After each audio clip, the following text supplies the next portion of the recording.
嚼嚼益达好自在 ，get 职场好状态。本节目由益达无糖口香糖独家冠名播出。Olay 美白实力派，职场发光就现在，7天亮14天白。本节目由 Olay 玉兰油赞助 ，AI PC 出手 ，offer 轻松到手。本节目由惠普星 Book Pro 14行业赞助播出。自信每一面，带感赢 offer。本节目由百度邦阿达帕林凝胶赞助播出。持妆无斑味，实力更出众。本节目由雅诗兰黛 DW 芳气点指定赞助播出。蓝河超多乳铁蛋白成长 offer 马上就来。本节目由蓝河绵羊奶粉赞助播出。首先，我要欢迎大家正式成为香港大律师事务所的暑期实习生。现在，我也将会公布第一个课题。哇，这就来了。你们将会听到一个审讯。需要你们做一个庭审的笔记。This whole incident happened completely due to your negligence. Pure speculation. No, Your Honor, objection. Objection, Your Honor. Objection. There's no ground for that.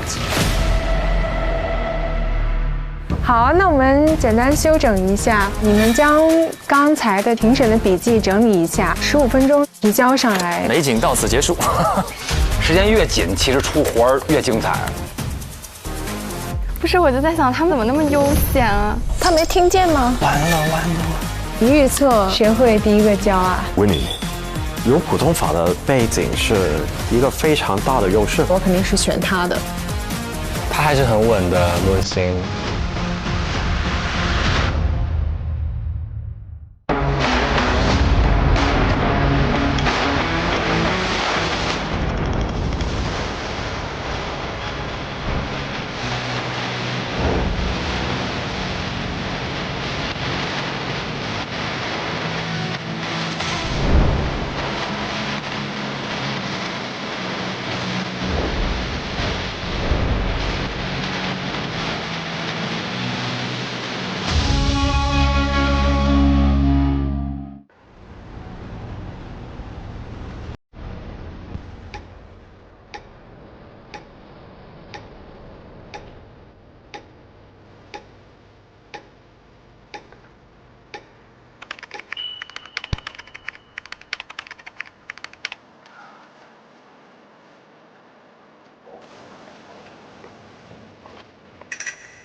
我决定开始写了，不然我觉得我来不及写了。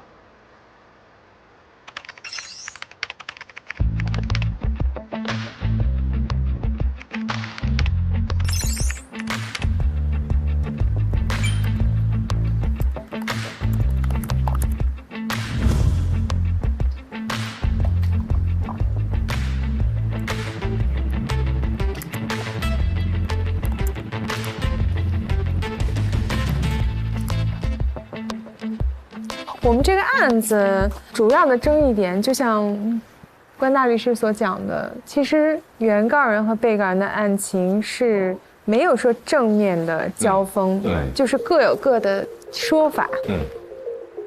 原告人的讲法就是，我就是一个受害人，被骗的情况之下，把这个款打过去了。Yes, but that was for the purpose for purchasing this car. He told me if I don't give this information.The escrow service would not go through. Therefore, I don't have a choice. 而被告那一方呢，就是说他其实也是个受害人，我也是被人利用了，我跟这个诈骗是没有关系的。你有什么证据说我跟这个有关？我收到这个款项是一个正当的款项。Received everything that looked ordinary. It would be very strange for someone to have copies of someone's ID card, address proof, and all the other company documents that we requested on this occasion. So we had no reason to suspect that anything strange was going on. 所以中间会有一些 legal 的一些法律的争拗，对，有一些法律的观点，有一个叫做 unjust enrichment。这法律的问题就是他们现在需要处理的问题。对。所以他们需要知道什么叫做 unjust enrichment，他需要知道这个条件是怎么样，对，有什么可行的 defense，抗辩理由是什么。如果我觉得他能点到题，写出来 unjust enrichment 一些条件，然后写出来一些 defense， 然后可以套用一些相关的证供去支持这个论点，我觉得已经可以了。现在就要看谁做得到。对。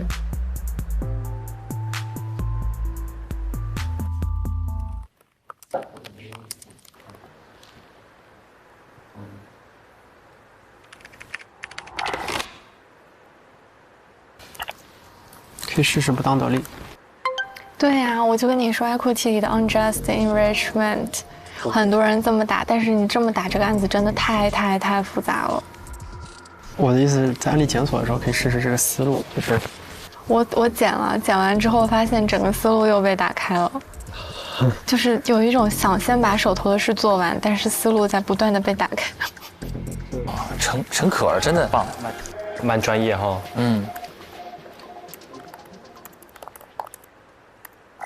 不当得利，你看，徐婉婷写了，他们仨都有了。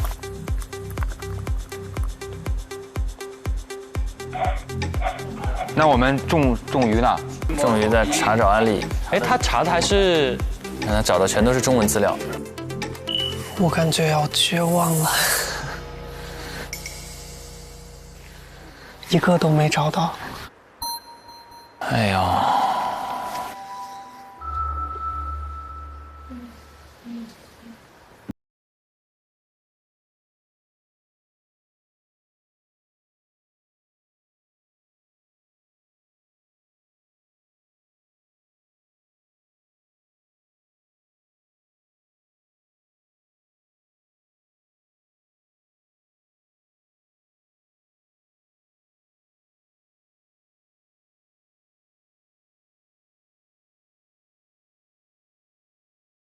资料库可以自个儿去学，会有这种数据库。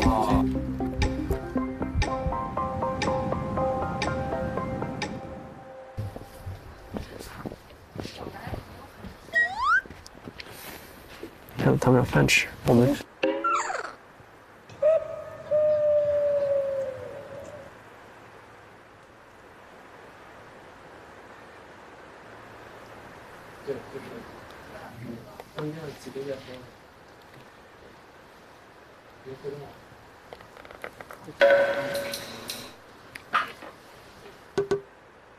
你要汇报吗？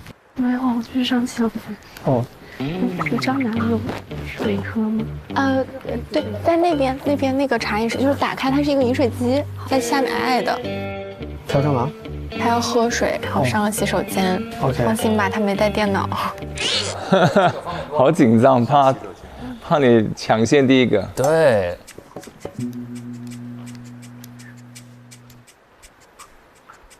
我现在我也想喝水，但我不敢去，因为那边去呗，很说不定还能套点有效信息。No。这种作业一般在学校里至少得48小时的门吧？那要不然怎么当 barrister 是吧？没有这个能力，怎么赚这个钱？说得好。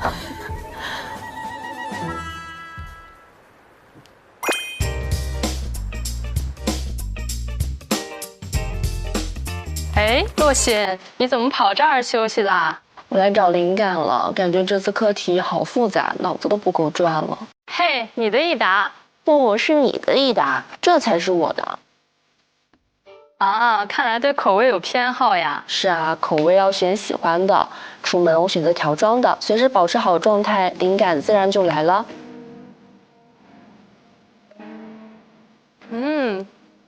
确实，佼佼一答，所有难题都会变得易答。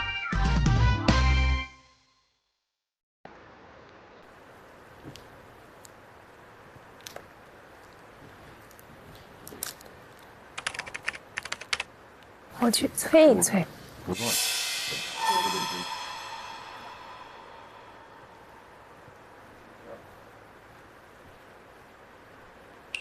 同学们加快速度哦，我们还是要注重效率的。好。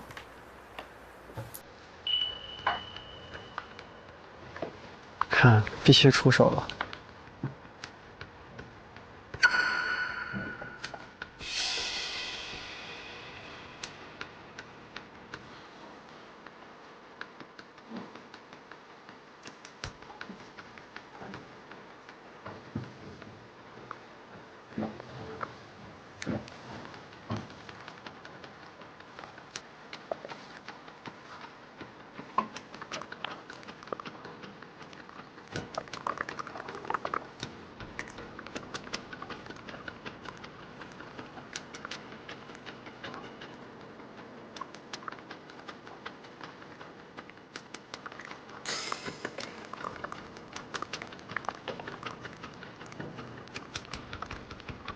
继续努力啊，各位，加油加油！好。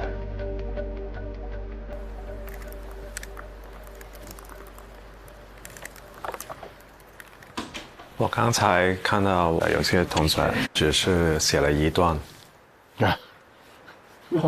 现在的时间是11点，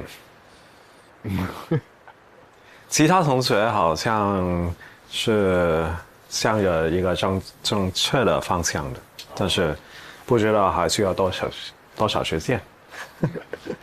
他就说还行，就时间慢了一点的嘛。他们不教，导师也不能走。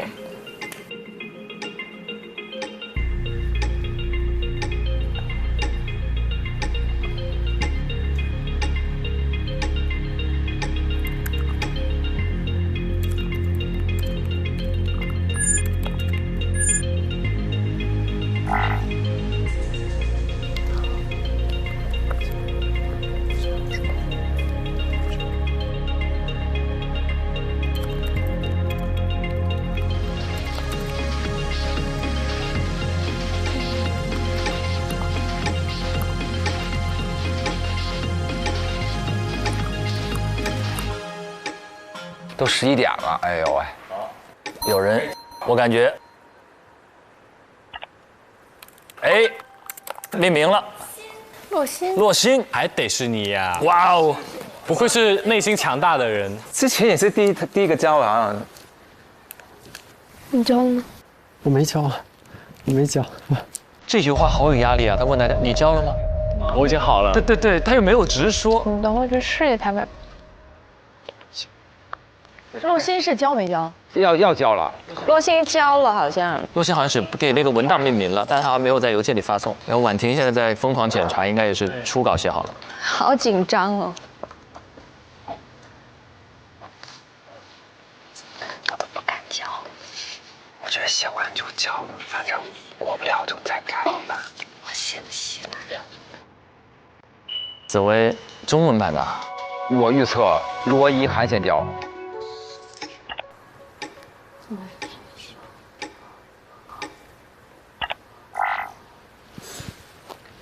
就这样的。写了多少？1800。你写多少？我写了英文1400。差不多啊。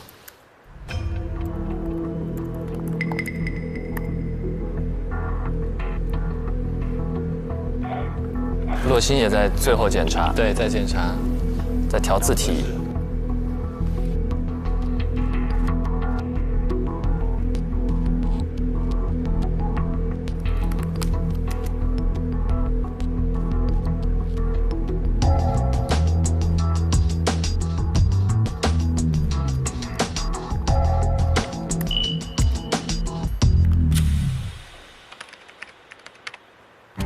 第一个只要一发，第二个就会非常快，因为马上所有人压力都对会说，就等着第一个。婉婷加油！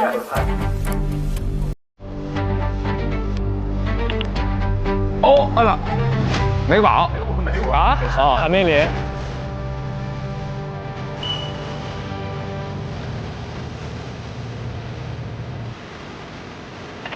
哦，他在加载。我还要。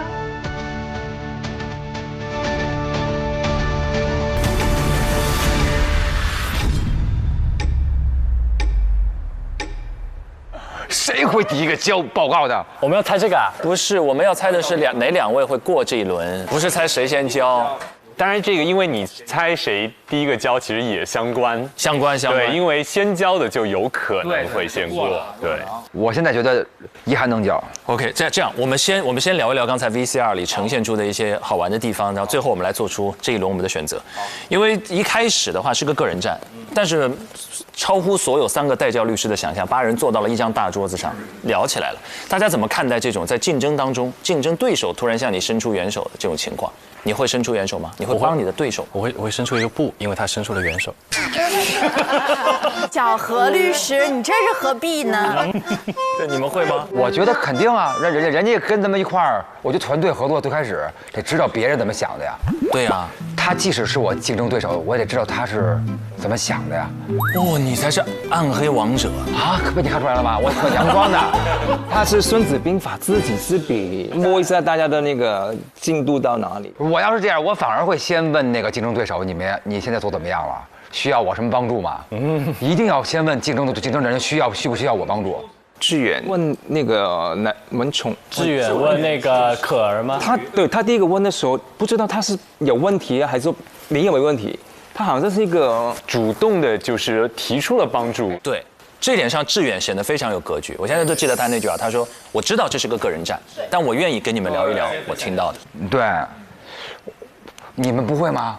我是这样的，我自己有一个判断我要不要帮竞争对手的衡量的一个标准。哦，就如果他的这个问题会影响到我们竞争最基本的一种公平的时候，我会帮他。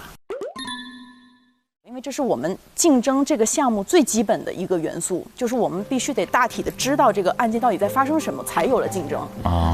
就是因为我觉得如果在他不公平的竞争的条件下，如果我赢了，我觉得这个行为不光彩，我理不直气不壮。哇，你对自己要求这么高！我希望就是大家是公平的，基本条件是公平的，所以你也不占便宜，你也不占便宜，也不要吃亏的，我不要吃亏。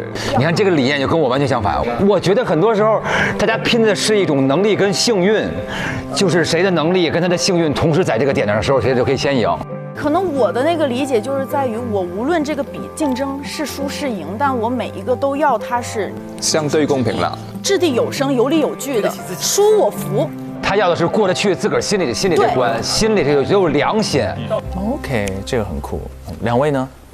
应该还是会愿意分享，但是我们习惯可能就是我们的工作环境都是共同去成就一个项目嘛。你好，肯定我好，大家好，这个案子都好，所以你习惯上谁有问题你都会帮忙。明白。那有没有可能有一个角色，两个人都在竞争，然后对手有时候问你说那场戏试戏的时候那种表演的细节，你会跟他分享你的？我还真没有那个，他没有您的才华就跟他说没有用。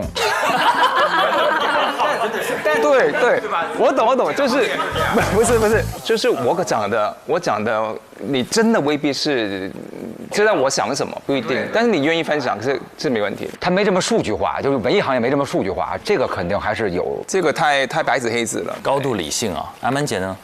我觉得有限度的沟通是分享是可以的，那毕竟是竞争对手嘛，对，那但是内容可以分享，但是我出什么招我不会告诉你了啊，也是这样，分享基本信息。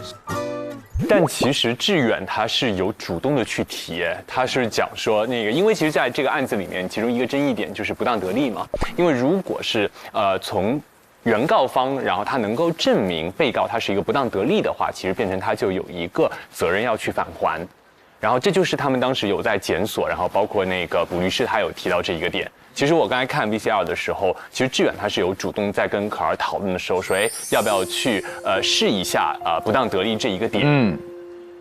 所以他其实我不知道之前他们的是一个怎样的背景下面讨论的，但是其实刚才有展示出来，他是主动的去提，所以反而我有的时候也就刚才回到是说，竞争的时候是不是要去伸出援手？其实有的时候我觉得每一个律师的职业路的话，它其实是一个马拉松，它并不是一个短跑。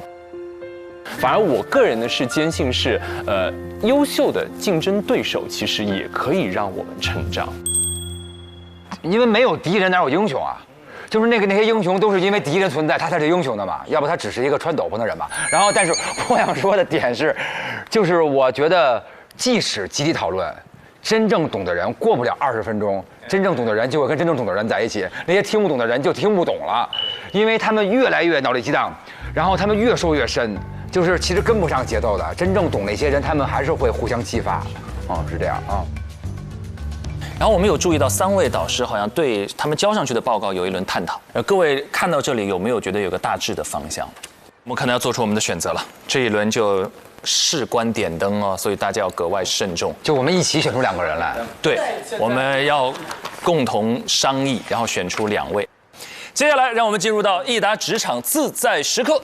OK 了，我们想想看，确实很有难度，因为刚才至少我觉得提到的4位，可儿、婉婷、怡涵、洛欣。看起来好像都是有可能。是的，可儿和婉婷是有巨大的语言优势，英语好，然后有非常好的一线实践的背景，对律所实习的经历。那洛欣呢是内容上吃得最透，但是吃了一点点形式上的亏。怡涵呢就是全面都很不错，在各方面做的都不错。现在主要就得分析他们性格啊，就是谁敢先去发。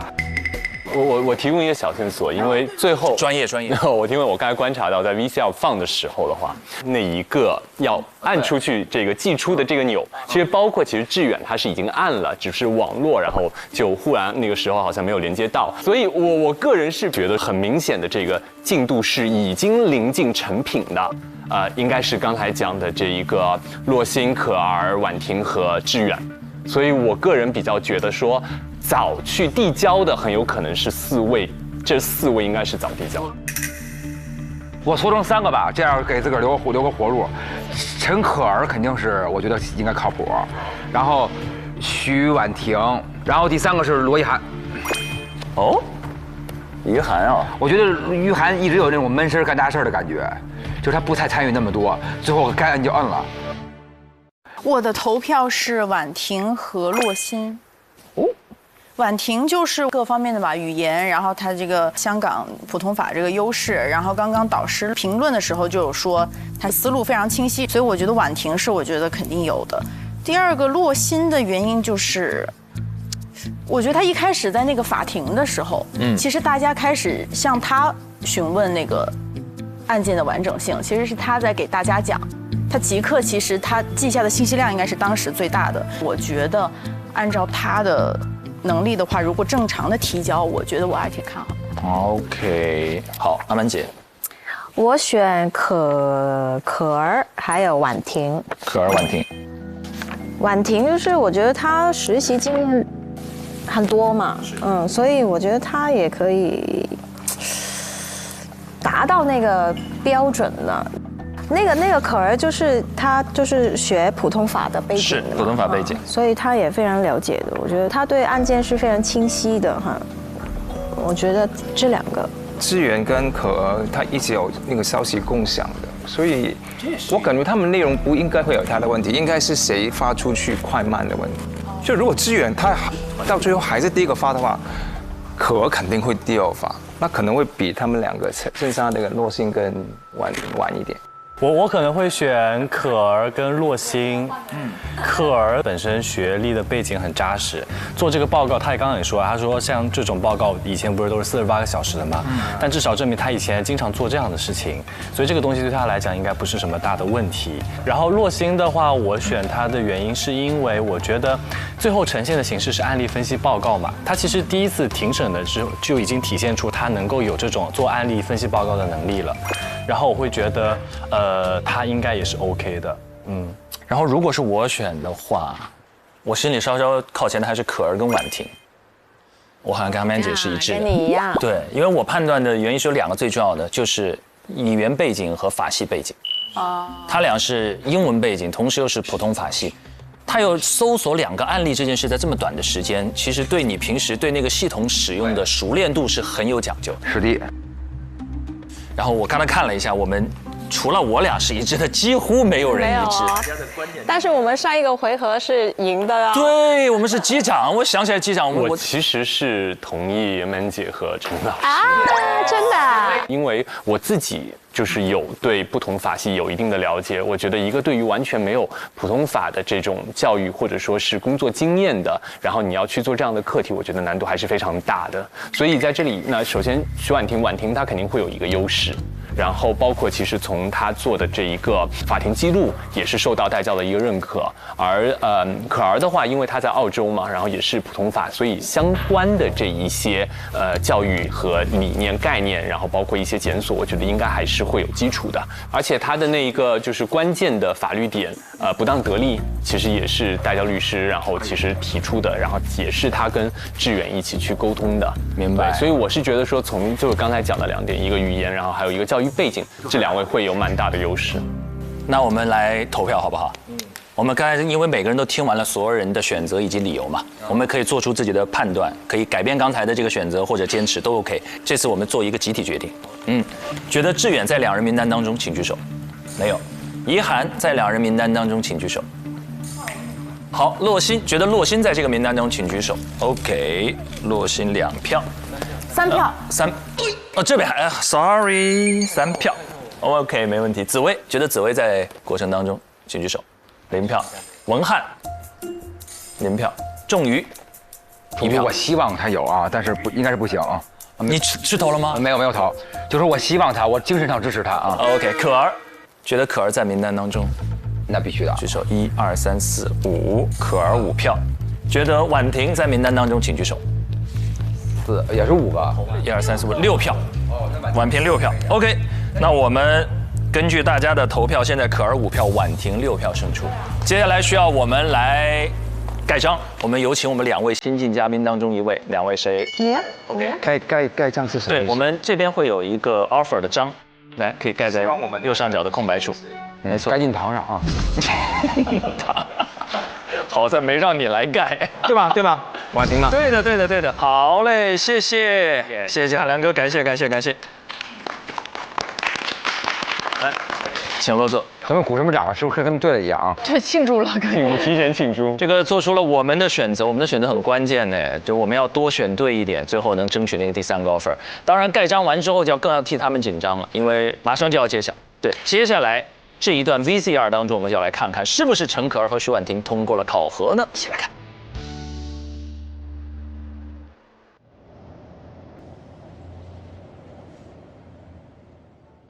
我还没有接触过适用于香港普通法的案例分析报告，不知道跟我们常用的规范有没有什么不同的地方？我觉得你可以试试用 AI 来找一份案例分析报告规范。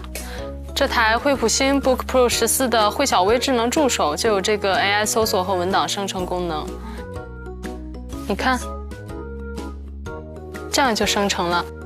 这么方便，比我们自己写更快更全面。它的 AI 能迅速处理和分析庞大的数据，帮助我们更快地找到自己需要的信息，还可以帮我们把想要的内容像这样生成文档或者 PPT。开会的时候可以帮我们记笔记啊，归纳会议纪要。我觉得有了 AI 的帮助，工作效率能提升很多。一会儿我也要试试，惠普 AI PC 真的可以帮我们节省很多时间。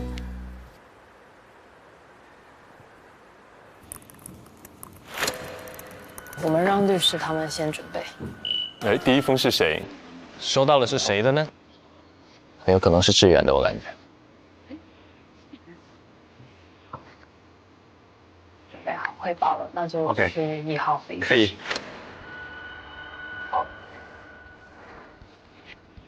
他交了。他交了，是个男生哎，他真的是志远第一个交，很有可能。但不一定第一个过，对吧？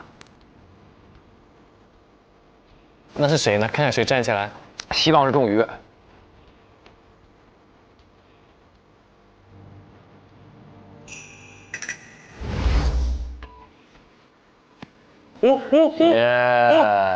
真的是志远已经递交了，肯定得是他。我有发邮件给你，对，还没收到。OK， 加油！希望你12点之前结束。12点之前吗？我觉得我15分钟应该可以结束，甚至更短。你看可肯定第2个就交了。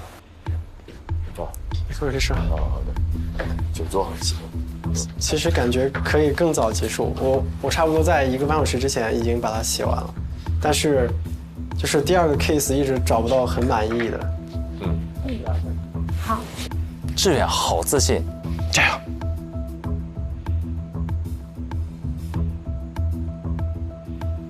各位律师你们好，我叫向志远，是 Eric。下面由我来从原告律师的角度给大家带来今天的庭审分析报告。作为原告的辩护律师，我认为本案的核心争议点在于，被告对款项来源一方的身份审查、资金审查是否尽到了注意义务 （duty of care）。基于此核心争议点，我做如下分析：第一，李先生所使用的虚拟货币交易账户为个人账户，但是在平台最终接受打款的时的账户却为公司账户。他给出理由是，自己的老婆是该公司打款的公司秘书。但是我们应当注意的是，公司秘书他并非公司的 director 或者 shareholders， 他在未经授权的情况下，他凭什么可以代表公司做出打款的行为？这显然是不合理的。更何况在被告所管理的平台当中，他有明确提到说，对于个人账户和公司账户合规要求是不同的，他要求提供不同的文件。在这样一个存在明显合规差异的情况下，仍然接受用个人名义来实行公司账户打款，是存在明显的违规。第二点，被告的比特币公司，他最终接受的打款金额为249998.52港币，而且在打款结束后，交易者账户只剩下2块钱港币。购买比特币更多是像一种投资性质的交易，而这种近似于清空账户的行为，我们认为它更像是一种资金的转移，而非投资。这种异常打款方式和奇怪数额应该引起被告警惕，尤其是比特币这种经常被用作洗钱犯罪的犯罪工具。在原告律师随后追问中，我们也发现，被告没有和交易者打过任何一个语音通话，也没有试图去给李先生提供的地址寄出一份文件，以确保这个地址是他本人在用的。我们认为，被告的行为是一种公认的不合理的行为。被告在核查交易者身份这件事情上非常的散漫大意，甚至说是消极，他没有尽到一个注意义务，不符合通常或公认的做法。被告应当返还给原告这笔款项，并且承担诉讼费用。那么，我找到2个与本案情比较相似的判例，这个李良和这个王先生同样是涉及电话诈骗。这个案件中的原告因为被诈骗，将款项打给了这个被告的账户。被告认为呢，这笔款项打款的目的是购买虚拟货币，并且直接转出了相应的虚拟货币。但是这个案件中争议的核心事实仍然是 duty of care。被告的交易平台开户时，他只需要发送本人的照片进行在线验证，而在这个过程中，他的香港身份证从来没有被任何一个工作人员检查过。所以法官认为，这些程序都没有核实本人的身份，无法确认是否是真正的注册者进行了这桩交易。所以基于上述理由，最终认为被告未能成立其辩护，所以支持原告不当得利的这个个人主张，让被告进行返还。第二 case 呢，它也是涉及到电话诈骗，然后转账给第三人，以及购买比特币。同样是原告由于受到了电信诈骗，将这笔被诈骗的款项打到了被告的账户上，但是同样的实施诈骗的行为人是第三人，并不是本案中的原告和被告。而原告根据受托人条例，第29章第52条第1款的规定，除其他外，声明被告有责任以推定受托人的身份向原告负责，并申请授予令，法院同意了这一申请。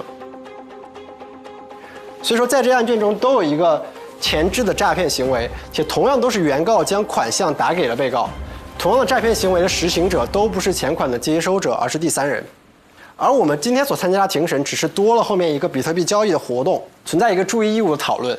所以回到今天的案件当中，如果被告作为比特币交易平台的管理者，能够谨慎地对待一笔打款，而不是轻易支付相应的对价，也就是比特币，其实就会像这个案件一样，可以很快地归还钱款，避免损失。但由于是被告对于注意义务的违反，导致了事态的扩大，进一步加重了原告的损失，应当返还原告的后款。天哪，他写的好专业！我看到他的投屏了。去看一眼。你刚刚去汇报了吧？我看到他在汇报。哦，好。他在投屏。哦，好，我也差不多了。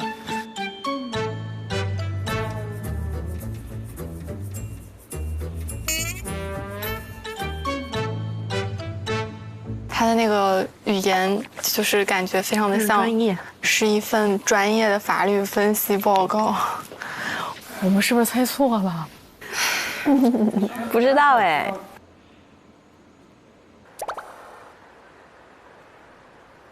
好的，谢谢你的presentation， 你现在可以暂时离开一下，我们3位会就据这个议题讨论一下。好的，好的。之后我会通知你。好，谢谢。好。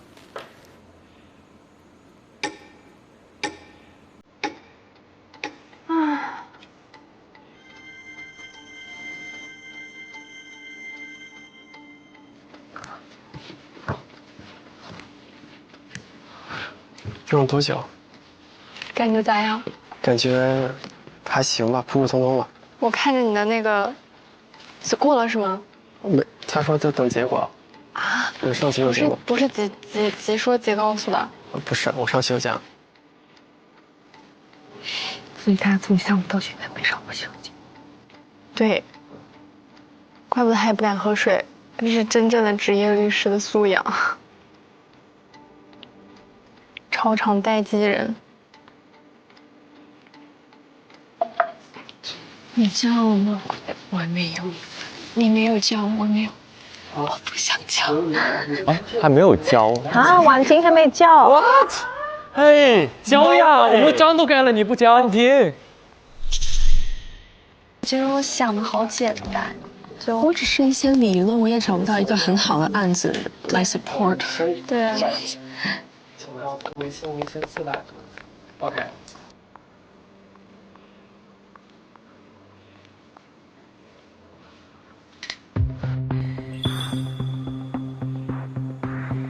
好，各位同学，我想告诉大家，刚才向同学的功课通过了吗？通过了，通过了，通过了。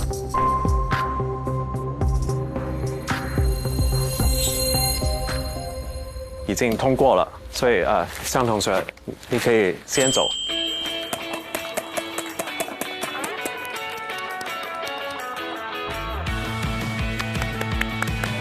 志远很棒。行动很稳，行稳致远。是的，恭喜恭喜，不错，勇敢就是好孩子。谢谢律师。先下班了。哦，谢谢律师。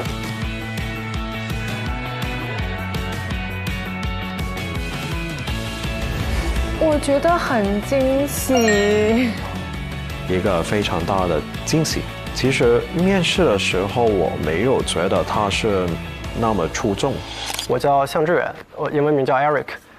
我本科毕业于中南财经政法大学刑事司法学院，现在呢，我是就读于香港中文大学的法学院。我的专业呢是 Common Law， 就我还是对香港法律体系下的一些课程比较熟悉。好，那现在请 please introduce yourself in English. Okay, good afternoon, respected lawyers.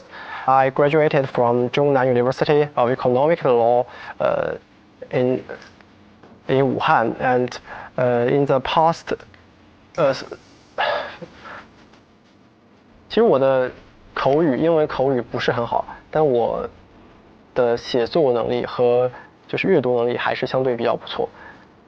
如果你作为一个大律师的话，有很多时间你是需要自己一个人独立完成工作的。对于这一点，你认为自己可以做到吗？现在的我绝对是做不到的，因为在准备一场庭审，或者甚至是写一份法律意见书，它的这个准备工作都是浩大且又有很多值得注意的细节。我觉得可能我会更依赖团队协作，就单打独斗可能不是我的强项。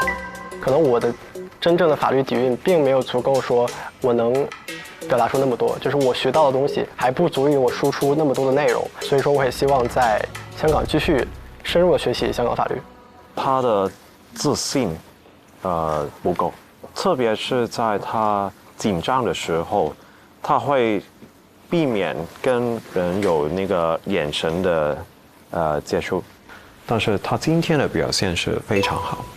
这就是钟汉良先生说那个呀，一上来感觉没有那么强，但是其实很厉害，成长得很快。成长得很快。这不要说我们没想到，3位大律师也没想到啊。也是，这么听起来舒服多了。其实是一个非常短的时间内可以做一份这么详细、这么多内容的一个 legal research 的文件是非常不容易。我觉得他的视角不错的，而且他用到了很多暗中的证据。那他是非常快的一个，非常高的。对，就是光大律师非常喜欢的那种。非常好。因为他其中有一个观察，就是他留意到我们2个人的案件方向根本不同。第一位律师主要是问 negligence， 然后后面的一个案子呢，就是问他作为平台是不是应该有 suspicious。他们的交锋没有那么直接，但是都在想要证明其实对方是有过错在的。对。我的专业呢是侦查学，它除了涵盖传统的法学课程之外，它还有一些很特色的课程，比如说物证技术学，比如说法医学，还有犯罪心理学这些，能够提供给我一个更广阔的视角。我自认为是一个还可以的辩论选手。我觉得我的高光时刻就是在和20多个学院共同竞争的时候，我们在最终代表我们的学院刑事司法学院拿到了这个冠军。哇，厉害厉害厉害！其实，在这个社会，任何时候都要争。如果在竞争的过程中，我能让自己更靠近竞争的那个最佳标准，其实也是对我自己的一个反哺。也许会害怕，但是没关系，我们就继续做就好了。我们一致通过了。一致通过。侦查学就是大侦探那些，是对口，专门对口，刑事侦查。那他做刑辩律师岂不是很有优势？你去吗？你还没去？你教我，是我直接去吗？直接去。这有什么？因为有人会教我。他会反问吗？会。真的是我说的两无一模一样。天哪！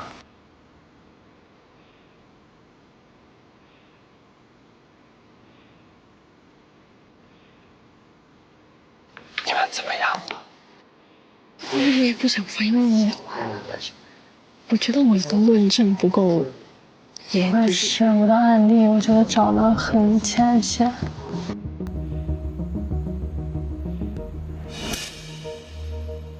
我觉得就是时间的问题。婉婷如果先发先讲，很有可能就先过。对，因为大家可能都能过，就是那个冲劲儿那一下。哎呀，看看可儿的，可以加油，都加油。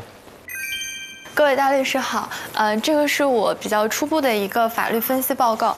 我觉得这其实是一个邮件诈骗的这样的一个案件。我大概主要分析的是我的第一个 claim， 就是我认为它是有违反了自己的注意义务，并且导致了我们原告财产的损失。第二个，我认为它其实是属于一个不当得利，然后我们可能就是可以通过这个衡平法的方式去提出我们的第二个 claim。第三点就是说，因为这个钱款它经过了多次转手，它最后进入到的其实已经不是它最初的形态了，它已经变成了比特币，变成比特币以后又去往了3个不同的账户。那是否我们去向现在的这个被告这样去 claim 的话，是否还能把这个钱款拿回来？然后第一、第二个点，我分别用了2个案件写在了最后。第一个案子的话，我用的是 Excel 的这个原告他的这个案件。第一个点，也就是说，到底这个被告他是否有这个注意义务？其实 SFC 有进行过在我所列出的这一条下面的要求，说他其实也是需要说去做一些尽调的义务，包括说他可能要去了解客户他到底有没有一些潜在的风险啊，去验证他提供的这些信息是否是准确的，来规避一些这个虚拟货币交易的这个风险。我觉得这一条还是跟我们的情况其实是比较适配的。第二点呢是说他为什么违背了他的这个注意义务。如果说他去做了一些合理的验证的这些行为，他并不会去开这样的一个账户，因为很明显他的这个信息并不是他本人所持有的。我其实也知道李先生之前签署过一些文件，但是我们当不停的反复的去问到这个被告，他到底有没有去验证过这2个签名之间是否是类似的，他是非常含糊其辞的说，我本人没有，但是我们公司的可能某一位员工有，但是真的要问到是哪一位员工有，他无法提供一个姓名，更无法提供相应的证据。那我认为他所做的尽调的这个流程是绝对是不完善的。下面一个的话，因为不是我的主的要打的方向，我就比较快的去提了一下。一个写的就是侵权，一个写的是衡平法。衡平法下的这个案件其实也跟我们的情况说实话很像啦，它也是一个诈骗。我们如果要去打不当得利，我们可以去打的这4个要素。第一个点说他是不是有不当的得利，那确实他作为一个平台，他去做这种交易，他不是公益性质的，他一定得到了相应的利益。然后第二呢是说，我们的这个原告有损失的情况下，他得到了这种利益。我觉得虽然说他不是直接的说我们的损失即是他的得益，但是也是一个系列事件。第三个点就是说，为什么他是非常不当的这个得利？因为他可能没有办法完全的去说我是一个在一个非常 good faith 的情况下去做的这件事情。他非常的难站住脚，在这一点上说，完全就是为了你们的好处，我自己根本就不想得到利益，它就是一个交易平台，它就是靠这个东西来赚钱的，所以这个点我觉得对方是没有办法来回击我们的。下面一个点也是说，他是不是能够有任何的这个 defense。因为我们其实作为原告，首先我也代表原告嘛，我们作为原告，我觉得我们完全是善意的，我们就是想要买一辆车，结果我们居然一不小心的进入到了这样子的一个诈骗的场景中，并且我们最开始觉得把钱打到一个这样安全的托管账户，一切都不在我们的认知范围之内，我们更不可能从这样的一个交易中得到任何的利益，所以我觉得就是这是一个完全我们没有办法 raise 一个 defense 的这样的一个案情。等一下，我想问一下，为什么 we claim no defense？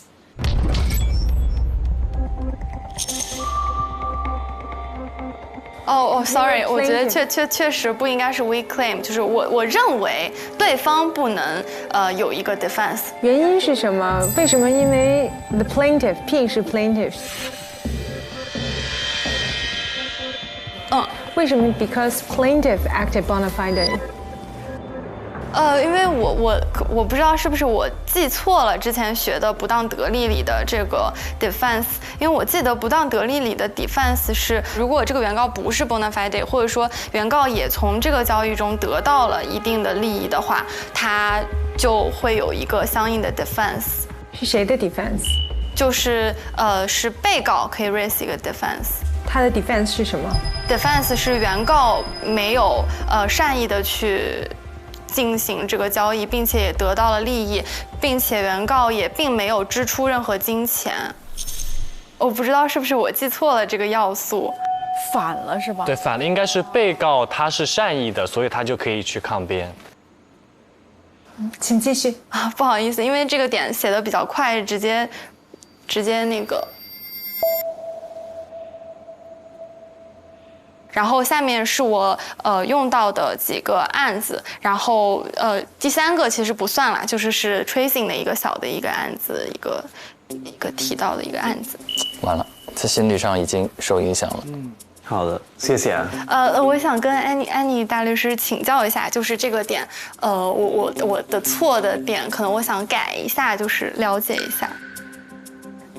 没关系，你可以先离开一下，我们3个会就着你的 presentation 去讨论一下。好，过一会儿会告知你结果。好，谢谢大律师们。这个也很公平，对吧？如果我允许你现场改的话，是不是对其他人会不公平？他刚才那个点致命吗？好难呀！都记错了，应该还是致命的吧？对呀，反了都。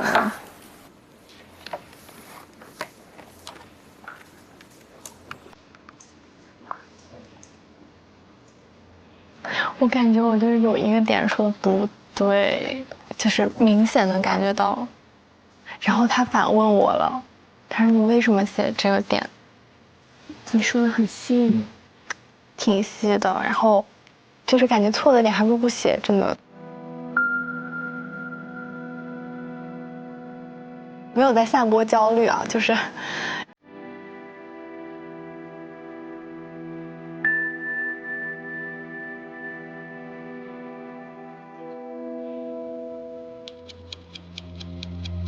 他让我非常的矛盾。那个矛盾，我觉得是可以接受，因为其实整体来说，他的表现我觉得是非常好，跟他的那个功课没有关系，是他的 advocacy skills 非常好。我想说，他给我的矛盾就是一方面，他做的非常好，他提到了 unjust enrichment， 对，他把这个不当得利的4个要素都说了出来，然后案件的分析等等都做得非常好，而且很全面。但是，他这个 bona fide purchaser 说到了原告人这方面是说反了，对，所以这个其实是蛮大的一个。搞错了边，那问题就来了，因为有第3个同学，对，有可能已经有第4个同学，那怎么办？所以我觉得我们现在其实需要决定的是，他这个功课是否合格。哦，我不知道改哪儿，我就只知道这个地方错了。会过吗？过不了了，因为他们都严苛到这个程度，说对别人不公平啊什么的。对。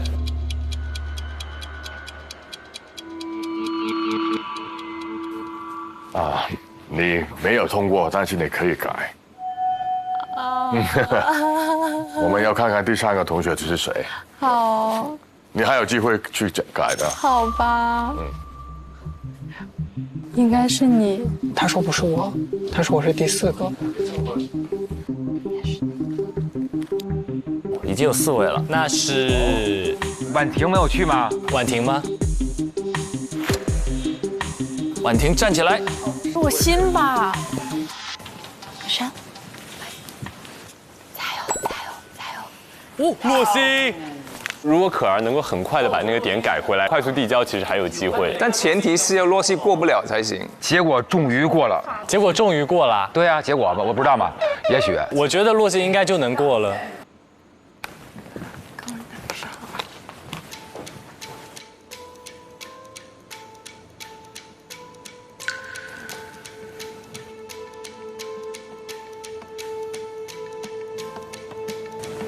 可以坐下，先坐下。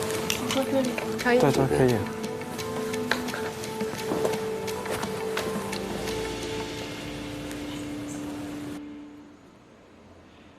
这个是我的庭审分析报告。主要的法律争议，我根据检索，我认为就是对于本案来说最有利的2个争议，应该是原告是否可以基于建设性信托向被告索偿。第2个是原告是否可以基于不当得利向被告要求赔偿。那么我找到的第1个案件，它是一个电邮诈骗案的受害者，然后这个原告他也是跟本案类似，是由一个身份不明的诈骗的人去向他进行欺骗，然后他在这个情况下面向第1被告人支付了大概是136万的美元，然后向第2被告人支付了25万美元。这2笔款项最终汇入了被告在香港的银行账户，然后法院最终是做出了一个判决，做出了这个有利于原告的归属令。在这个案件里面，法院他对于这个法律进行分析，他提到了一个在欺骗案件中推定信托的一个分析。他认为在这种欺诈的案件中，推定信托是依法产生的，它源于就是受害人转账，并且由这个收款人收到，因此他认为收款人银行账户中的资金在公平情况下面是可以追回和可追踪的。法院他指出，就算是这个收款人不是欺诈行为的一方，如果说这个收款人他知晓此事，而且认为扣留这个款项是不合情理的，那么受害者是有权去追查补救措施的。法院在当时的那个案件里认为它是一个明显的欺诈的案件，所以这个被告他应该是知道他们无权去收取或者是扣留原告的款项，然后扣留该款项是不合情理的。那么对于本案当中的话，首先就是关于第1个，就是原告他是认为自己的这个转账是跟车辆购买交易有关的，他明显是属于一个欺骗的情况下面将这个钱款转给了被告。然后第2个是，虽然说本案的这个欺诈者把相关的身份信息通过网络发送给被告，但是这个身份信息从来没有得到任何的真实的验证，原告也声称没有跟被告进行过见面或者是任何的语音通话。在这次的交易之前，原告也没有跟卖方，也就是这个欺骗方有过任何的历史的业务往来。另外就是关于这里可能会有争议的第4点，就是关于这个被告没有已知或者已建立的业务。我认为在本案当中，就是虽然被告他有从事这个加密货币的这个业务，但是在庭审中他是表明他没有在主要从事这个加密货币业务。所以我认为根据这个裁定的话，我们可以在这个案件中去以这个建设信托的方式主张，就是原告这个转移的款项它只是存放在被告的账户中，而被告没有任何权利去扣留他的款项。太稳了，这女孩。哇，这个更清晰，很完整哈。对，你就能听懂。听懂，我听懂，对对，都快说服我了，真的。第2个案件是关于一个电子邮件的欺诈案件。这个原告他的员工收到了一封带有这种恶意的软件或者是病毒的电子软件，在这个期间，这个欺诈者他利用这个信息更改了原告一名客户的账户信息，他们随后利用这个新账户的信息进入了原告的账户，并且将他们的一些款项转移到了被告的这个银行账户中。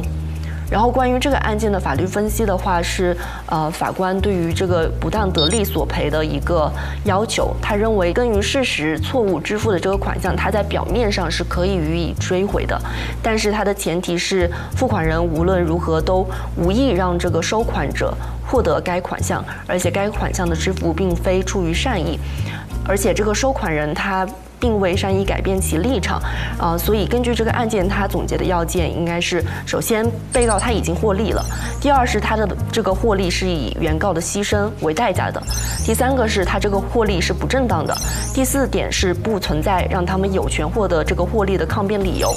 那么在本案当中，首先原告的这笔款项转入他的这个账户，肯定是会让他从中获利的。然后他的这个获利明显也是基于原告的损失当中是以他的牺牲为代价的。在本案当中可以证明这个被告他获利不正当的点，主要就是在于交易中他们已经察觉到有一些疑点，比如说这个签名其实可能对不上，以及他们在同一天进行了多笔款项的转出。而被告却并没有对此进行任何的尽调，或者说实质的审查，因此他这个获利并不正当。然后不正当得利的索赔，他的一个通常的辩护就是立场变更辩护。如果说一方的立场他已经发生了很明显的重大变化，那么要求他去赔偿或者是全额赔偿，可能在某些情况下面是不公平的。因为这个支出可能是他们在正常经营中发生的，也就是说，并不是这个被告他将相应的比特币转出就一定能够让他的这个获取原告的这笔资金的这个行为正当化。他在这个过程中并没有去履行一个谨慎的义务，去核查这中间的一些交易的细节，所以在这个过程中并不会让他有一个重大的立场变更，让他获得有获利的抗辩理由。所以我认为根据这个案件，其实原告在本案中也是有权去主张这个不当得利的。根据这一点的话，被告也应该去偿还原告的这个案涉的款项。我都想鼓掌了。对，就是我一个完全没有学过普通法的人，我觉得听他分析我是能够懂的，像 AI 一样，我感觉环环相扣。我的主张，我的案件里的特点，几个要素跟我们案件的关系。最后我的一个看法是，教科书般。做完了，我觉得他回来。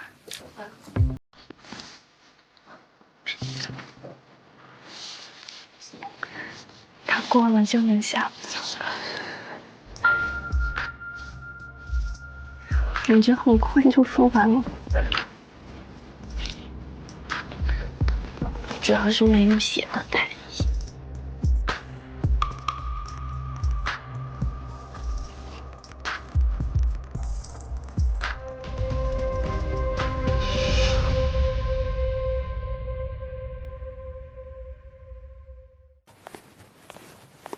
我觉得是过了吧。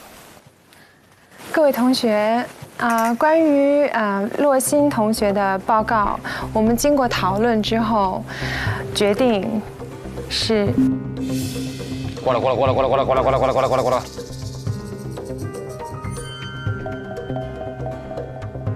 是通过的。哎，又开心又哀伤，这，我们全错，回家。我想讲他说的点，就是我所有想要的点。他说中了2个，一个是 constructive trust， 一个是 unjust enrichment， 并且他第2个点，他还谈到了这个 change of position， 就是立场变更，这个就是对方最有力的一个辩护理由，所以他点点都很到位。洛同学没有任何 common law 的基础，对吗？对，但这些普通法的这些 concept 他用得很好。卜律师的脸上的笑意根本盖不住。对，我自己是没有可能做到他那么好了。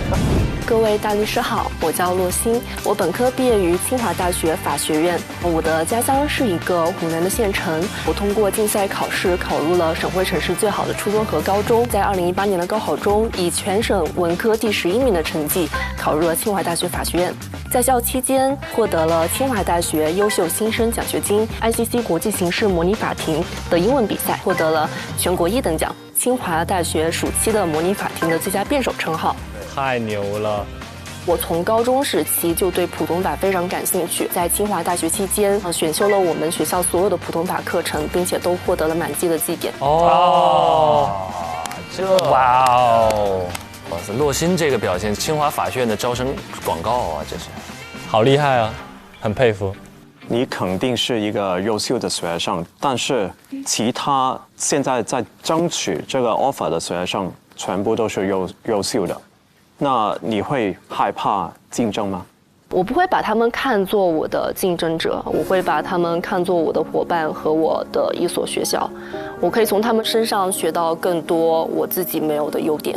如果说他们确实比我更优秀，那我觉得我应该感到高兴，因为我可以跟他们站在同一个平台，我可以从他们身上学习到我现在还不具备的一些能力和优点。他真的是一个非常有自信的人，这个自信会为他带来成功，非常 impressive。我们一致通过了，通过，所以其他同学也都可以一起下班了。恭喜恭喜，婉婷，他甚至都没有发，很可惜，可惜，可儿一个点，对，很棒。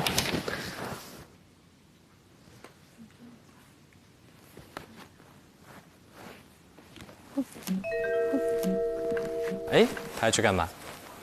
请教一下是不是？那个各位老师，我有一个小的问题，不知道能不能是关于这个议题的吗？对，我们明天早上再问。哦 ，OK， 好的，谢谢。要是我去一趟，估计又拖大家一些下班的时间。你要去吗？我下一个就是我了，但没机会了。明天再问问。我就觉得感觉像把垃圾交给他们看一样。我也是，我现在发。缺点自信，然后一直犹豫不敢交。我是一个草稿，就是一般来说可能有一些问题，我还想就是说先试一次，之后再来改一下。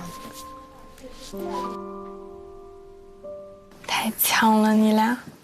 你还要再交一遍吗？我还是想交一遍，我想知道我错哪儿了。很快。很好，我觉得挺好。交啊，可儿还不回家呀？这不是又开始卷上了？要不要走？走吧，你俩快回去吧。你们还要接着改吗？就是感觉还是得交吧，这也是个态度问题。那我也改一改。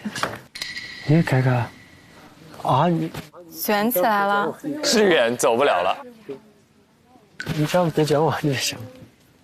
别改。还不走啊？回家吧。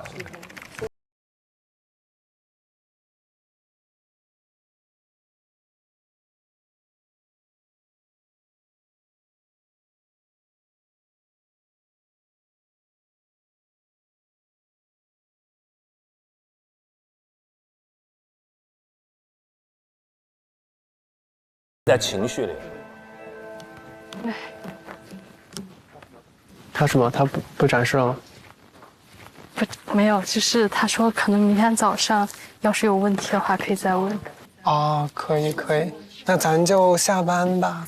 那明天早上再研究呗。那这会儿可以讨论了吧？可以了吧？我们一边走一边研究，如何？也挺晚了。可以啊。明天确实很晚。对，明天我们能不能申请一个统一的账号？不然我觉得大家都很麻烦。什么统一账号？撤吧。明天早上再搞呗。明天早上能不能分享在群里给我们学习一下？我的拿出来只能丢人。我也是，我得改一下，不要让这就放着呗。我觉得咱俩的座位挺好的，就像以前读书的时候跟学霸环绕的感觉。可以下班了，早一点休息吧。谢谢。好，谢谢魏大姐。继续努力，继续努力，继续努力，加油加油！他可能还在适应这个环境，适应这个进程。是的，文翰，他跟大家交流有点少。你们饿吗？很饿，但是不想吃了。我觉得吃点吧，因为这样。我看各位直接就没有吃饭了。我说我现在觉得我写的很差，所以我就先没交。我。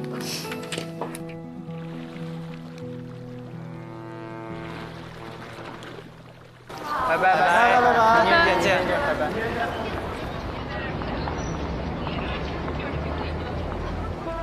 今天的难度，你觉得满分10分打几分？我觉得打7分吧。啊，就是我觉得也差不多。其实主要是咱们有点没适应过呀，第一次。你俩可能是没做过，我是没见过。各位大律师，下午好，我是王文翰。我本科毕业于中国政法大学，本科期间的成绩排名年级前10，以非常优异的成绩保送到了中国人民大学法学院。大2时获得过国家奖学金，大3时获得过有民商法诺贝尔奖之称的江平民商法奖学金，大4时获得过校优秀毕业生称号。然后在研究生期间，我的所有成绩排名都是以 A 的成绩结课，花费了2周的时间准备并通过了我国的法律职业资格考试。哦，那他其实也是非常优秀。刚刚那个江奖是非常难获得的，对。其实你的成绩是很优秀的，那如果你在内地发展的话呢，应该前景也是不错的。为什么你会想到来香港发展呢？香港是我国目前普通法唯一的司法管辖区。那我之前的教育背景主要是集中在这个大陆法系，那我也希望说有机会去感受一下普通法系下它的法律是怎么运作的。我可能会对这一件事比较感兴趣，包括我自己在研究生阶段也有报名相关的普通法的一些课程跟一些项目。啊，厉害！之前有来过香港吗？今天是我第一次来香港。下一站香港西九龍。在这一天开始之前，他这么帅。对他这里面好帅。我觉得香港这里带给我的感觉，就跟我之前在一些影视作品、在一些文学作品上看到的东西，可能还是不一样的。来的时候叫意气风发，真的。那我会有那种我希望去了解更多的一种心态在这里。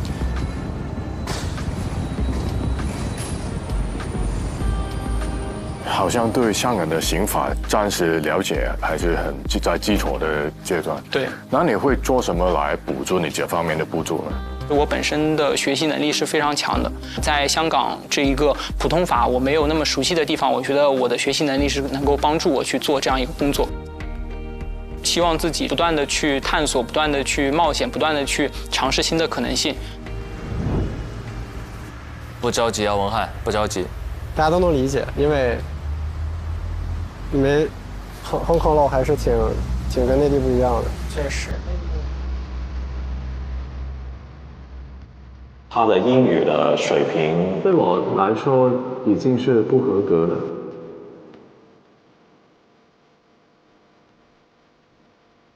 如果他的师傅或者是当时大律师是只会英文的话，那他这一份笔记其实没有任何意义。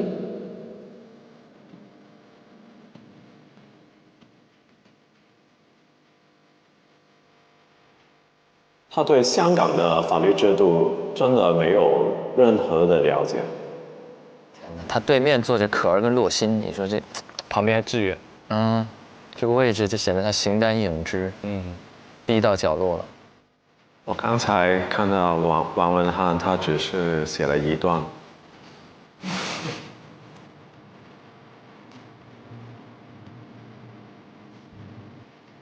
刚才向同学的功课已经通过了，所以向同学，你可以先走。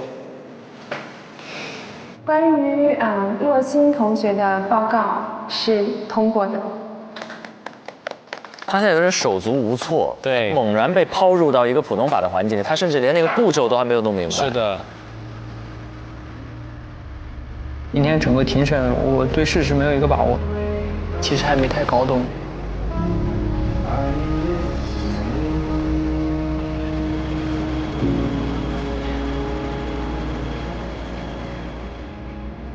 我已经被这个课题蒙到了，我也不知道怎么办。下这个吧。哇，还下大雨。感觉我真的是什么都不太知道。紫薇，哎呦我天哪！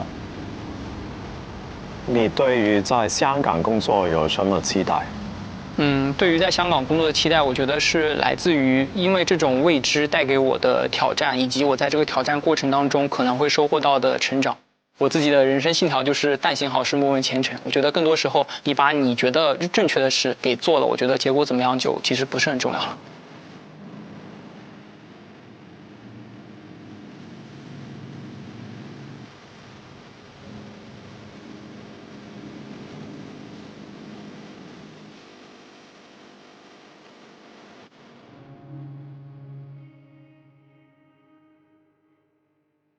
OK 了，啊，这一轮看完，又很开心啊，又很忧伤。对，开心就是优秀，是真的优秀啊。洛心好棒，对不对？可儿其实也非常棒，小小瑕疵瑕不掩瑜，但是确实最后通过上遇到了一点困难。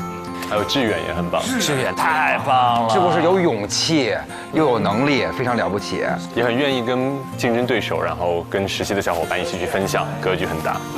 哎呦，但是。哎，我看到文翰他们这个最后的时候，内心也是特别揪。哎，可是我会看见文翰这样特别开心。你这咋？因为不是说我幸灾乐祸啊，但是我觉得我看见一个人能在痛苦中受益这件事情是非常棒的一件事儿。就是我往往从观察类的节目里头看见一个人正在痛苦跟难过中受益的那个过程是非常激励人的，就是因为他不服输嘛，他马上他要去奋斗了啊。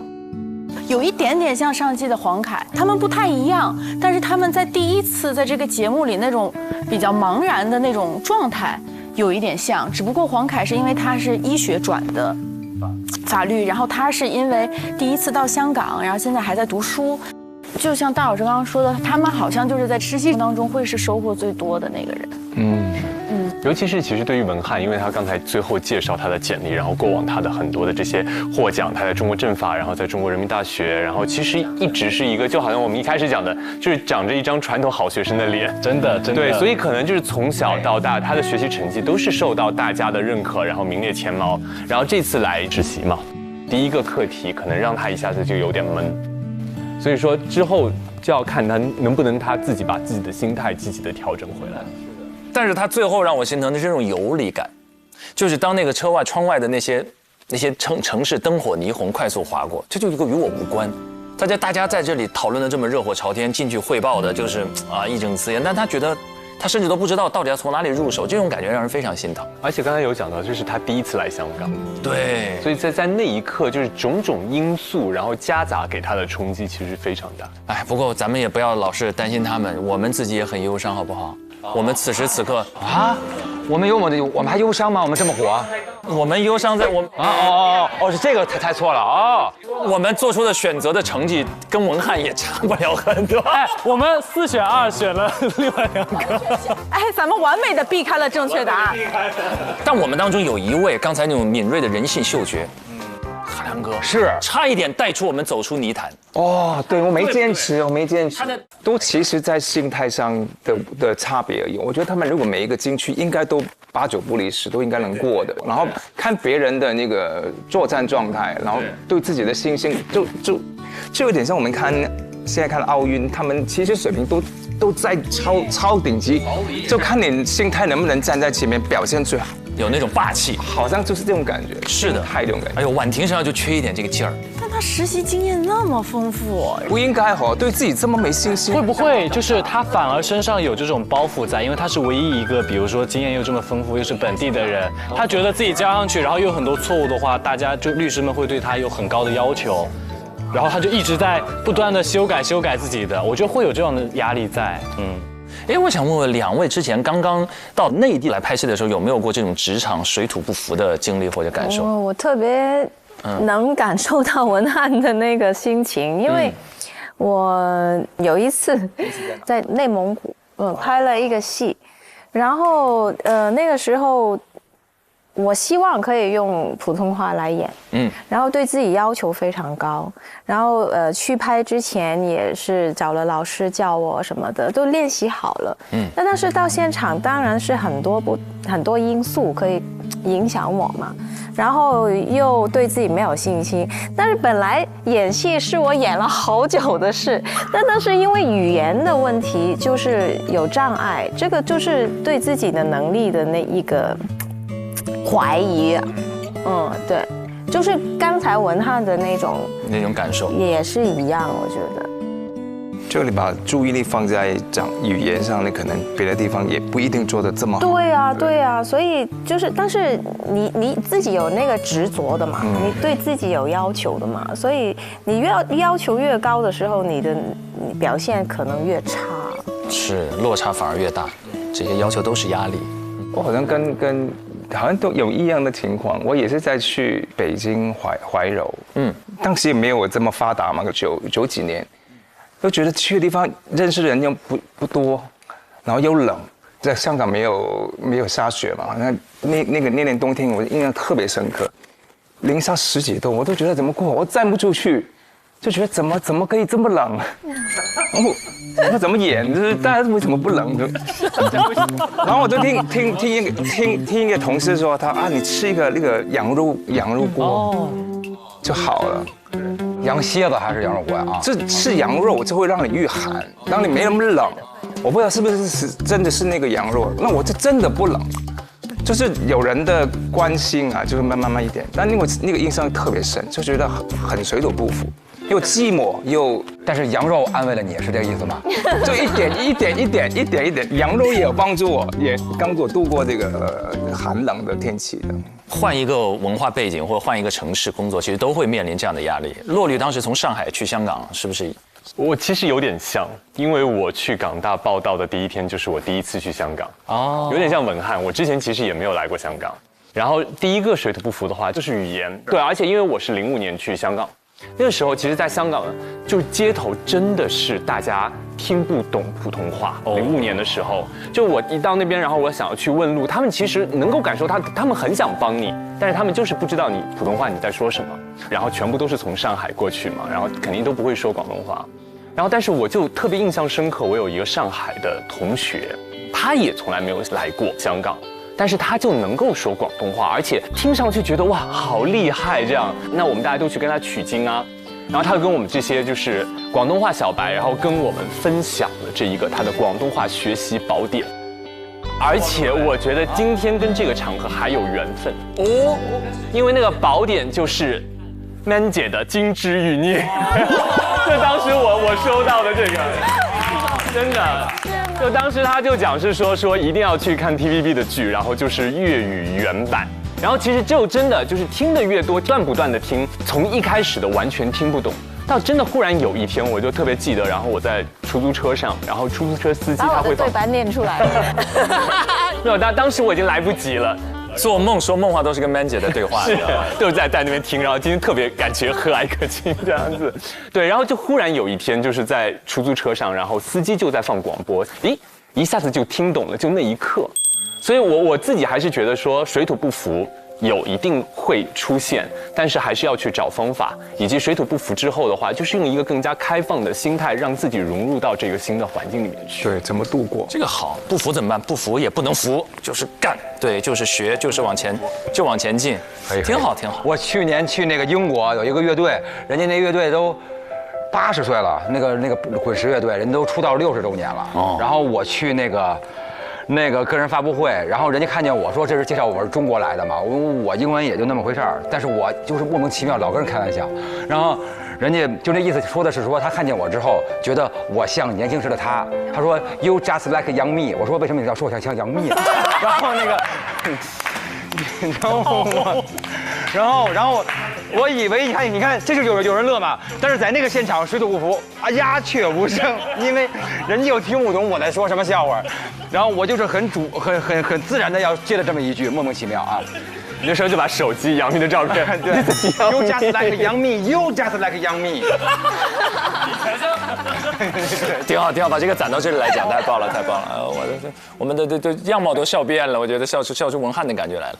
当然，开心归开心了，但我们不能叫旗开得胜哈，我们叫遇到了一个小小的挫折。没有像汉阳哥讲的，就是我们也是有成长。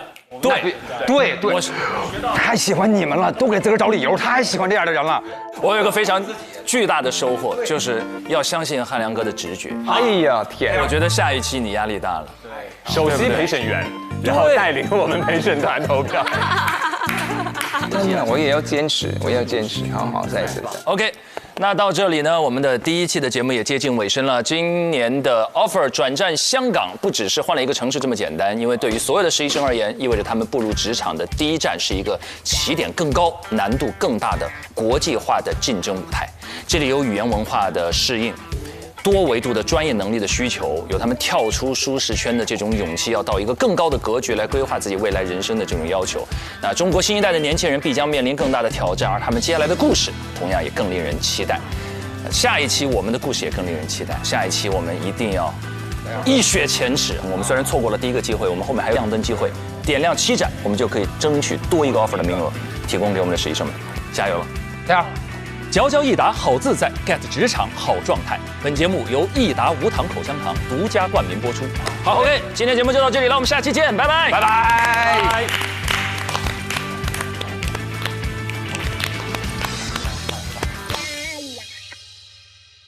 第2个课题，法律议题的辩论。若星同学、张志远同学，你们将会是2组的组长。点兵点将。第一个要反驳就是立这个法真的是必要的吗？因为你立法它就会存在固化性，肯定要给出一个大概的条款吧。有啊，厉害，发光了。如果他没有那么多的急救知识，所以你鼓励施救无责任，一定能带来好结果吗？所以我们对他们的攻击就可以有一点是医护人员免不免责。针尖麦芒了。他这个3连一问，我是对面我都蒙圈。我突然对这个辩论信心还满满。我们直接问，上了。好有自信哦！觉得自己帅炸了。就开始，宝贝儿。请问您方新设立的这个好人法和我们现有的判例法有何种区别？关于您说的判例法的问题，您认为可以来回应现实的这个需要？那您可以给我举一些例证或者判例吗？漂亮。您方一直在 cue 我们的，希望我们给出一个案例。您方是否能给出一个能够激起民愤，在香港这样的情况下得到了不合理的裁判的一个案例情况呢？陈可是很 OK 的。如果说真的是按照您方说的这样，已经可以解决现有的问题的话，为什么还会有之前我们说的那个案例？如果你去额外立法，会造成双方的一个权益不均衡。在立法的过程当中，确实会存在一些问题，但这难道是不立法的理由吗？帅！哇，闷大家！文翰今天真的不一样了，有发光。好了，各位同学可以查收邮件了。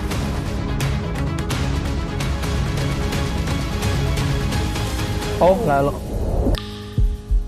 怎么每个人的表情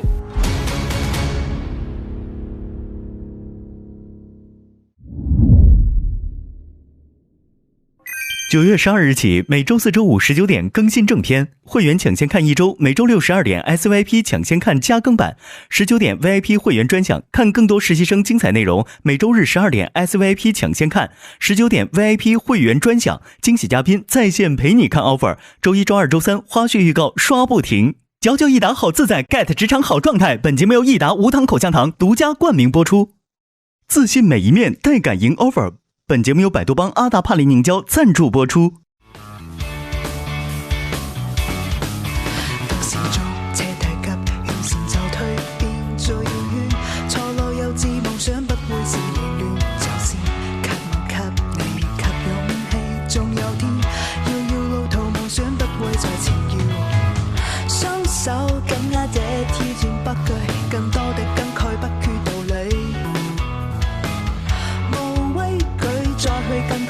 再一次挑戰我嗎？競技會在哪方？